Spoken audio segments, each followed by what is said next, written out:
Now in this lecture, let us talk about creating a user-defined exception. So all we have to do is create a class and then define some attribute or method that we want with our exception. So here let me create a class and think about exception name. Maybe I can use tException.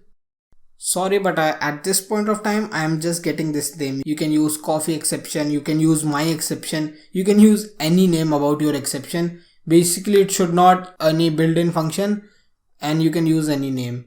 So let us use tException and we need to inherit base class that is exception. So now we have created our own exception class. Now let me initiate some variables, call my init method. And all I'm doing is taking an argument as message msg and also creating an object with self.msg and passing this value. We can also use argument, so that would be more comfortable. This looks fine, so I have created an exception class.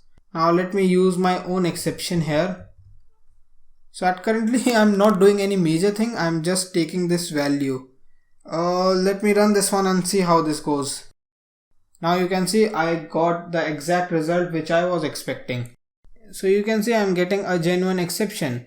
So with the self I'm getting my main and I'm raising a tException which I have called, and then the message is tea is too hot. So that's fine and it is working well. Let me try to change the value and give it as 50. Now you can see I'm getting an exception about tea is too cold. So this looks fine and this works really well.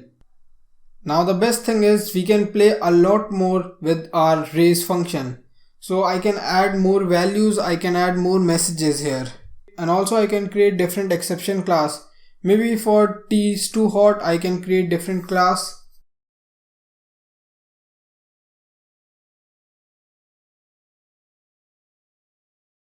So what I have done is I have created two exception class and I'm raising different exception with my different conditions. So if it's above 85, I'm raising different exception. If it's below 65, I'm raising different exception.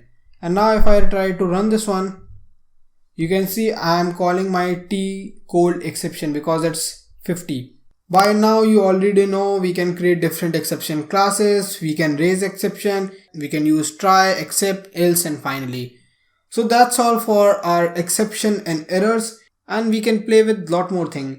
So this was really important. I hope now you understand about all the things regarding errors and how to run our buggy code, that is how to run our messy code with the help of try and except block.